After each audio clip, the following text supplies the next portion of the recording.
Saya mau minta lebih tak bisa, cukup satu. Ya nanti kalau balik lagi siapa yang mau saya bawa, ya. Inilah. Ini sekolah tinggi teologi ya.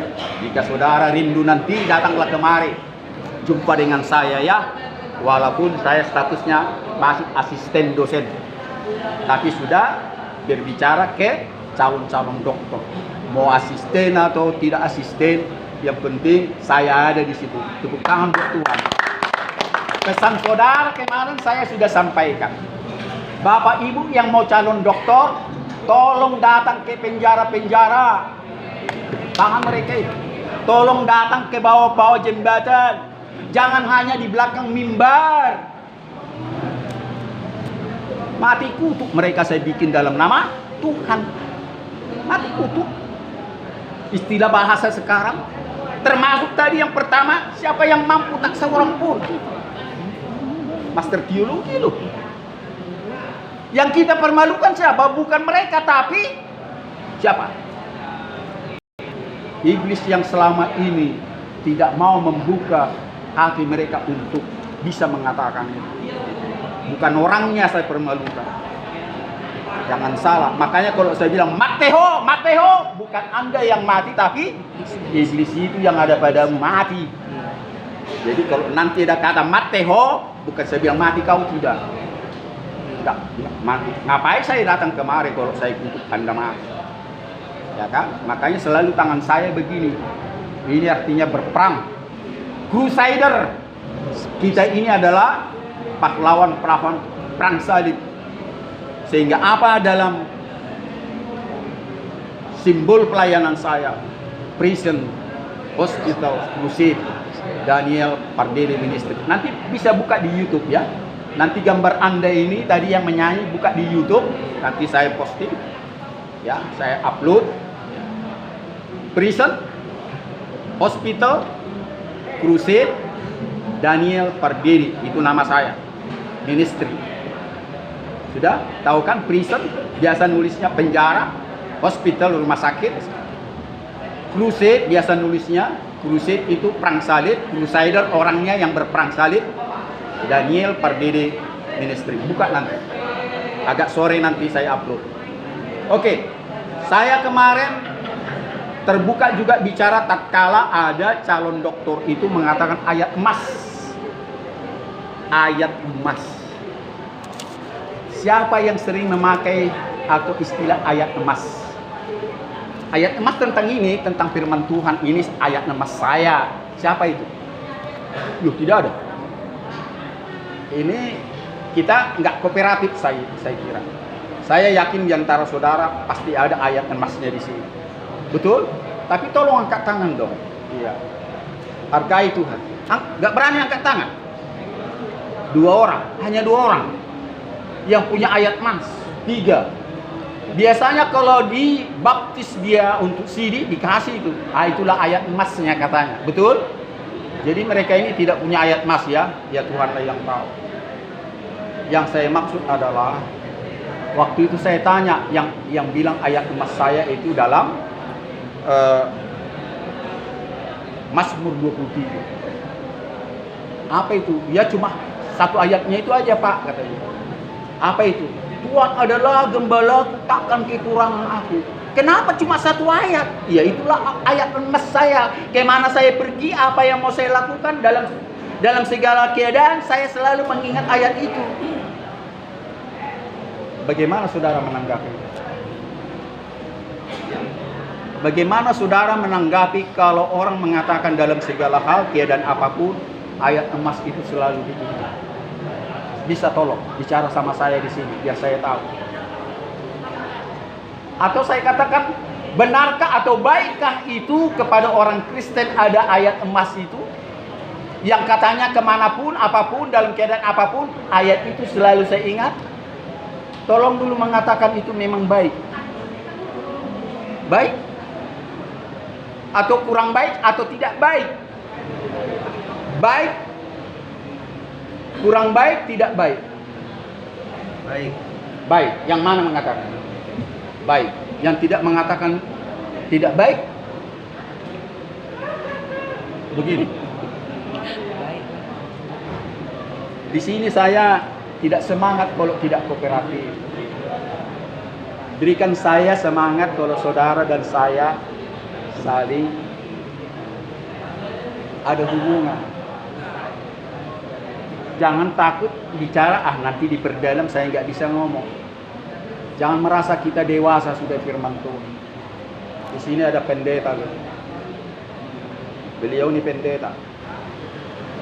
Jadi kita harus merendahkan diri di hadapan Tuhan. Ada saatnya saudara bicara, ada saatnya saudara mendengar.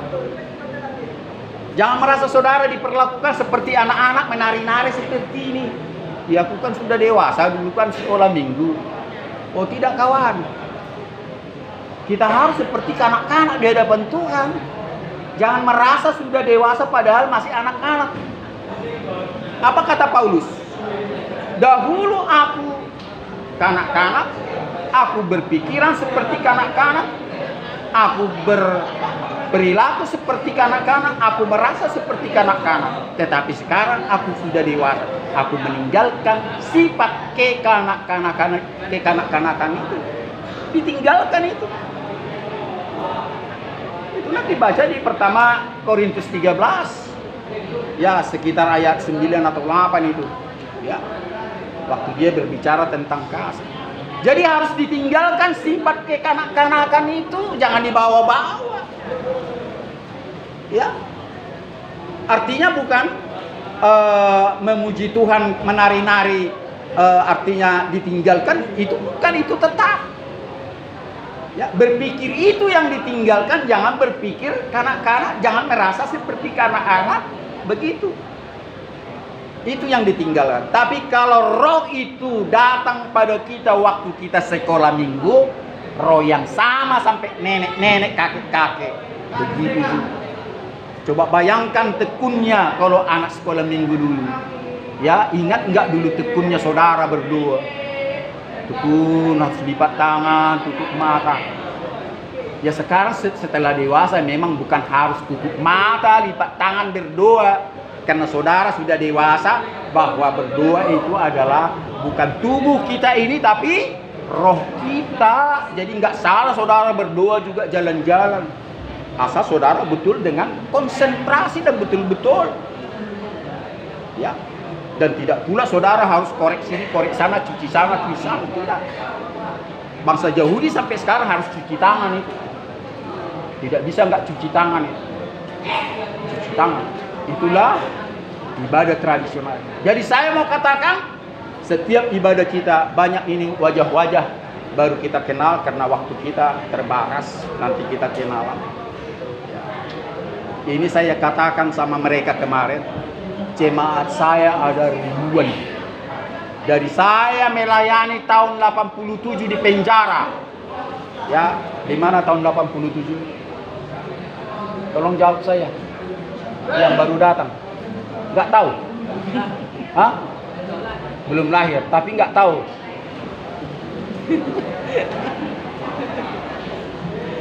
Hah? Saya tidak katakan dia Muslim atau Kristen. Saya kan nggak tanya. Saya tanya tahun 87 di mana saudaraku? Nggak tahu. Belum lahir. Itulah manis sekali wajahmu. Belum lahir. Pada umumnya orang menjawab belum lahir. Tetapi kalau kita percaya firman Tuhan, manusia sebelum lahir pun dia sudah kenal. Sebelum lahir dia sudah tahu kau akan kemari. Bayangkan itu. Bayangkan. Nggak sanggup otak ini memikirkan itu. Tuhan sudah tahu saya bakal kemari. Terus saudara akan bertanya, kenapa Tuhan mengizinkan atau tidak menghalangi? Tuhan itu maha adil. Sudah ditegurnya, nggak mau. Tempo hari yang kita baca di Matius berapa itu? Satu perikop 2 ayat. Yerusalem, Yerusalem. Bolak-balik aku menegur engkau, mengumpulkan engkau seperti anak ayam. Tapi kau yang tidak mau. Kupanggil kalian setiap saat. Sehingga aku akan meratakan Yerusalem. Betul. Tidak satu batu bata pun tersusun sebelum hancur bait Allah, bait Tuhan yang didirikan oleh Daud, Salomo. Bahkan orang Israel dibuang ke Babilonia, diserahkan, dan terjadilah di atas bait suci itu dibangunlah bangunan lain sampai sekarang. Dan firman Tuhan mengatakan sebelum terjadi ini aneh bin ajaib, ajaib bin aneh. Sudah ada pula nubuatan engkau harus mendirikan kembali. Sudah? Itu ya pertikaian dunia sekarang ini. Kau harus mendirikan kembali di tempat yang sama sebelum aku datang. Luar biasa kan? Gak terpikirkan ini. Nanti nubuatan para nabi itu yang adalah firman Tuhan kepada nabi-nabi akan digenapi. Perang Israel bukan dimulai dari kemarin. Belum ada itu. Apa itu namanya? Apa itu kelompok? Apa itu Palestina apa namanya? Hah? Hamas baru kemarin itu. 3000 tahun sebelum Masehi. Jadi kalau dikatakan Israel menjajah, siapa dijajahnya?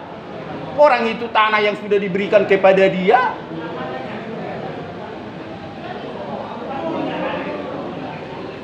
Pemerintah Indonesia salah mengambil keputusan. Saya tidak bicara politik ya, saya bicara tentang ini. Saya berani ditangkap kalau melawan pemerintah Indonesia, tapi ini berbicara. Ya, itu bukan masalah politik. Saya katakan di sini sudah dikatakan. Saya percaya ini. Dan Israel itu bukan baru kemarin, tidak. Itu sudah 3000 tahun yang lalu. Sebelum Yesus Kristus lahir, 2000 tahun yang lalu. Sudah. Bahkan kitab Yesaya 53 sering saya katakan, itu sering dibaca oleh agama Yahudi. Saya tidak katakan Kristen. Nanti baca itu. Kalau yang sini sudah sering saya katakan itu, yang baru saya kenal. Di situ tentang nubuatan akan lahir juru selamat itu. Dan dalam Mika 1 dikatakan itu. Di dalam kitab Mika, hai engkau Bethlehem Efrata, engkau adalah terkecil di Judea, tapi daripadamulah lahir raja di atas segala raja, yang kerajaannya tidak akan pernah berakhir. Itu sudah datang, bahkan sudah naik ke surga. Tapi orang Yahudi tidak percaya. Mereka sedang menunggu Mesias, padahal Mesias yang kita percaya yaitu Yesus Kristus sudah bersama-sama manusia. Anggaplah kita itu waktu zamannya dia sebagai manusia, kita salibkan dia, tetapi lewat kematiannya itu menyelamatkan kita. Karena satu orang mati dibangkitkan, maka semua orang mati dibangkitkan kalau percaya sama dia. Karena satu orang dinaikkan ke surga, maka setiap orang yang percaya kepada dia akan dinaikkan ke surga. Itu sudah perkataan ini Bible. Dan sekarang nubuatan para nabi apa? Dia akan datang kedua kalinya dalam wujud manusia. Jadi jangan tanyakan kepada saya, kalau gitu nanti pakaiannya apa, ya gitu aja. Ya kalau saya percaya bagaimana dia naik, ya begitulah pakaiannya. Nanti kalau kita baca di Kisah Para Rasul, bagaimana dia terangkan, ya begitu juga dia turun. Ya berarti kita bayangkan pakai jubah putih juga. Terus nanti saudara berdebat dengan saya, jadi jubahnya itu nggak busuk, udah 2000 tahun yang lalu. Ini otak kita mengatakan itu. Otak saudara bisa nggak menerima bangsa Israel keluar dari tanah Mesir berapa tahun? Berapa tahun bangsa Israel keluar? 40.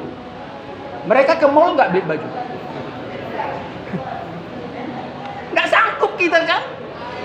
Kemana mereka beli baju? Orang yang dijalani padang gurun, hutan belantara. Air minum aja susah. Sepatunya di mana? Itu yang dijalaninya itu kayak bara api loh panasnya. Padang gurun pasir yang tidak pernah hujan. Apalagi waktu di Mara dan Meriba, baca di sini. Pada saat mereka sampai di Mara dan Meriba, tak satu tetes air pun keluar. Sehingga apa? Bangsa Israel bersepakat, kita bunuh aja Musa.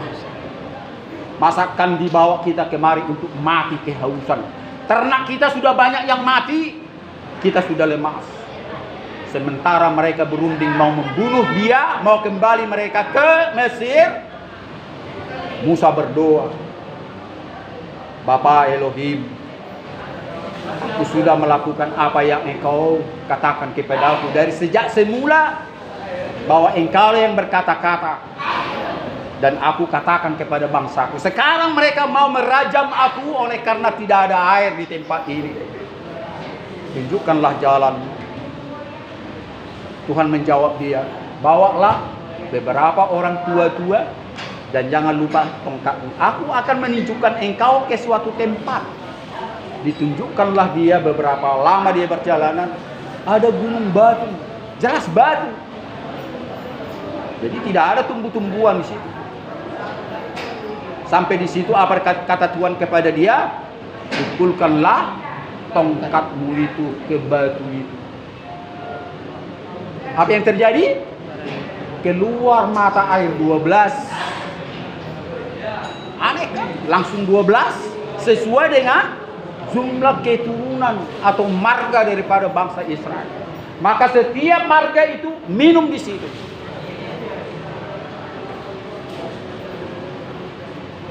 Maka itu dalam Mazmur 103 sering saya itu dengung-dengungkan. Di dalam ayat yang ke-19, Tuhan telah mendirikan tahtanya di sorga dan kerajaannya berkuasa atas segala sesuatu. Jadi apapun masalahmu, apapun masalah negara ini, Tuhan berkuasa.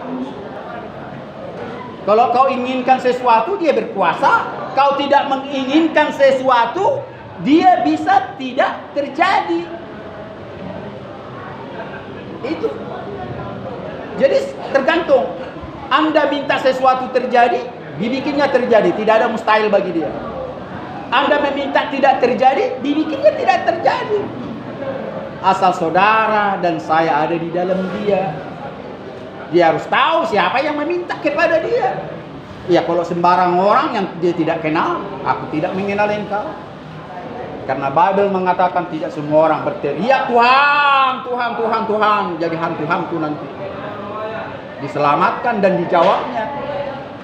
Tetapi orang sekalipun berseru, kalau memang di dalam dia, Tuhan langsung jawab. Waktu Tuhan bukan waktu kita loh. Tapi waktu kita adalah waktu Tuhan. Jangan salah mengerti. Sekali lagi saya katakan waktu Tuhan, ya, waktu Tuhan beda dengan waktu manusia. Keinginan Tuhan bukan langsung keinginan kita. Tidak sama. Jadi artinya jangan paksakan keinginanmu, harus Tuhan memberikan sesuai dengan keinginan waktumu. Waktu Tuhan pasti yang terbaik. Tolong Pak Pendeta nyanyikan itu. Mumpung teringat masalah itu, nyanyikan enak kali. Tuhan pasti yang terbaik. Walau kadang tak mudah dimengerti, berarti cobaan, ku tetap percaya waktu Tuhan pasti yang terbaik. Waktu Tuhan pasti yang terbaik. Walau kadang tak mudah dimengerti, hadapi cobaan, ku tetap semua percaya waktu Tuhan pasti yang terbaik. Coba kata-kata yang selanjutnya bisa?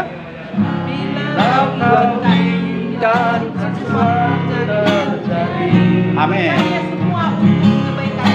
Percaya semua akan kebaikannya bila nanti telah tiba waktunya. Percaya kuasamu memulihkan hidup. Kita ulangi syair yang tadi. Kau bikinkan sesuatu terjadi.